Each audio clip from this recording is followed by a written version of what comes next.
About the 11th day of April 2024 in Bexar County, Texas, the defendant, April S. Rodriguez, did then and there illegally use a controlled substance, namely methamphetamine, in violation of condition number 2. How do you plead to that? True or not true? That's true. In Bexar County, Texas, the defendant, April S. Rodriguez, did then and there fail to report to the supervision officer as directed for the months of February, April, and May of 2025 in violation of condition number 4. How do you plead to that? True or not true? True.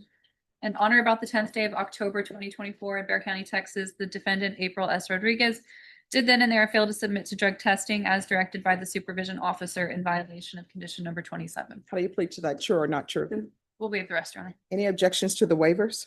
No, Your Honor. Did you understand by pleading true to violations 2, 4, and 27? Court could find it true, grant the motion, find you guilty, and sentence you up to 2 years in the state jail facility and up to a $10,000 fine? Knowing that, do you still wish to plead? This moment hits hard, Almaine, when April asks, "Do I have an option?" You can hear the fear. In Texas, saying true to a probation violation isn't just admitting fault. It's handing your fate to the judge. No trial, no argument, just consequences. So when she says that line, it's not confusion. It's realization. What would you do if True to violations 2, 4, and 27? Well, do I have an option? Oh, you're going to plead not true, and then what will end up happening is we'll have a contested hearing. No, ma'am. So do you still wish to plead true to 2, 4, and 27? Yes, I do. Court will find 2, 4, and 27 true. Is there a proposed agreement? There is not, Your Honor. The state had originally recommended DVRF, but it doesn't seem as if the defendant would like it. So we're asking for revocation, given that there's nothing else that we can do with her. All right, and defense? Your Honor, we're asking for the court to extend her probation and to give her lifetime recovery as a condition for probation. And I call her as a witness to testify about what's been going on with these violations. Would the court like the court summary? Any objections to the court review and court summary? No objections, Judge. All right, could you raise your right hand? Yes, ma'am. Do you solemnly swear affirm the testimony you give will be the truth and nothing but the truth, so help you God? Yes, ma'am. All right, you can lower your hand, state your name for the record. April S. Rodriguez. All right, you may proceed, defense. Thank you, Your Honor. Ma'am, when you were not reporting, what was going on with you during that period of time?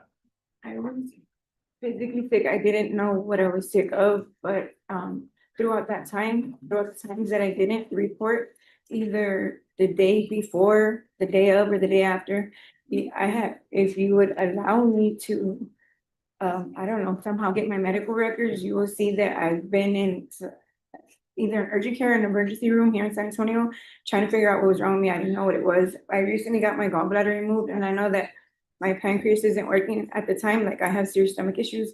Anyhow, so that's what was going on. But you know, everything happens for a reason. I do believe throughout that, when you gave me that MTR, I have been struggling to get off of methadone for 14 years, which I've been able to do throughout the time that I've been at the county. Here's where things get emotional. April's not denying her mistakes.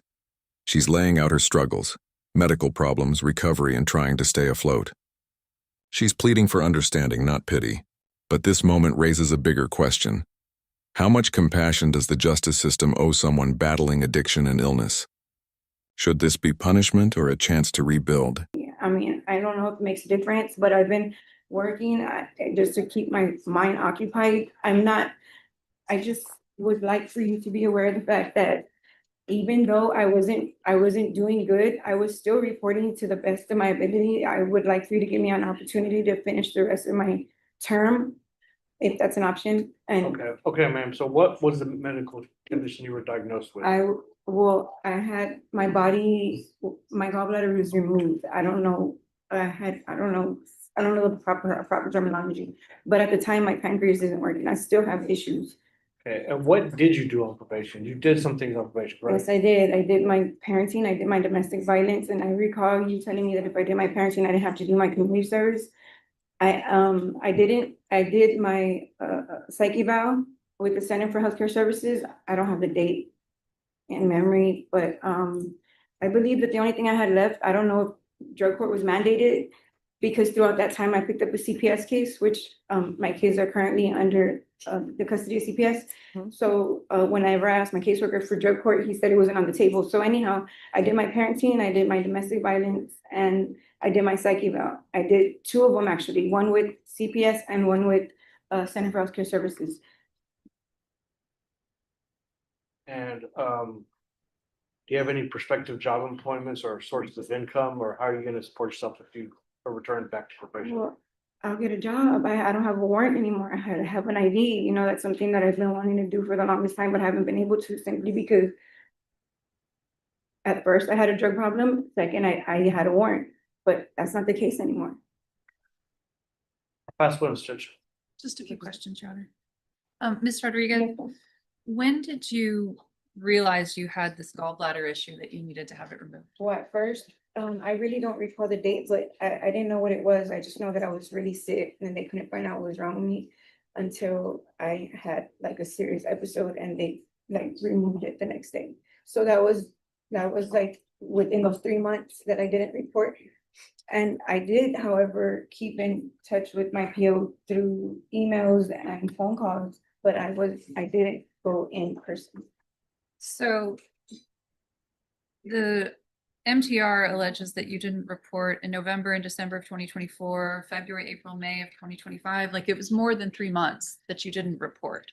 Right. Is that accurate? Yeah, it sounds like it is. Okay, so it also, the court summary also reflects the different efforts that the probation office made to get you to report. Do you remember those efforts that Yeah, they were from the- making? Yes, ma'am. Okay. And do you remember an encounter in January of this year where they actually made a face-to-face contact with you and explained to you the importance of reporting after many failed, or not failed, but inadequate reporting, that they made a face-to-face contact with you and explained the importance of reporting, and you said that you would? Yes. Remember that? Yes, I do. Okay. Was it after that that your gallbladder was No. removed? My gallbladder was removed within those 3 months, but Before that? yeah. Well, Okay. however, I didn't get right because now I have an issue with my pancreas, which is why well, anyhow, that's what was going on. Okay, and during that time, you had some positive UAs for amphetamines, so were you still using? Those positive amphetamines was at first. I took the time that I was in the hospital, which was like consistent to be able to not, it was easier for me to stay off of drugs than to get off of drugs. I don't know if that makes sense, but when I got out of the hospital, I wasn't on them anymore, so I didn't ever go back. I was just trying to get my stomach issues situated. And so why did you refuse to go to DDRF when it was originally recommended? I don't, DDR, well, because at the time right now, I'm appealing an eviction. I only have like, I don't know, 6 days before I lose my home, and I have to the end of the month before my kids get adopted out. So I would really like to work on that. And I can go wherever you want me to go, if I could possibly save my home and try to get my kids back. Nothing further on. All right, Nothing further on. I have a question. Did you complete parenting classes? Yes, ma'am, I have my certificate on my phone in banking. Oh, so you didn't tell probation you completed parenting. At the time when I was talking to her, I hadn't completed it. I took it. Did you turn anything in showing that you completed parenting? I just recently completed it. No, ma'am. All right.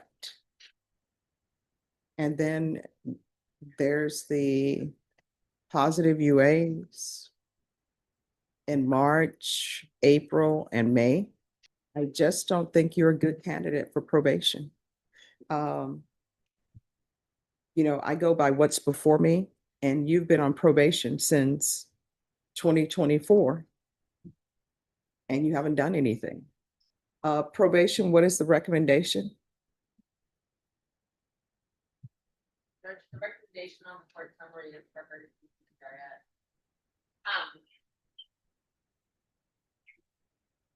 I would like to point out that there were several instances where we tried to get Ms. Rodriguez to do the Center for Healthcare Services. 18 months. The defense wanted 6, but the judge went higher. And her reasoning is clear. Missed check-ins, positive tests, broken trust. But listen deeper. This isn't just April's story. It's a system on repeat. We punish relapse but rarely treat the root cause. So ask yourself, is this justice being served or a cycle being repeated?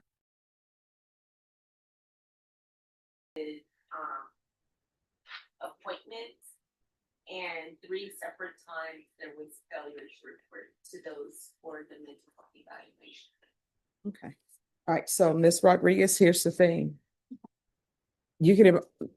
People can only help you if you reach out for the help. If you don't, after they've set appointments after appointment for you, there's nothing else for the court to do.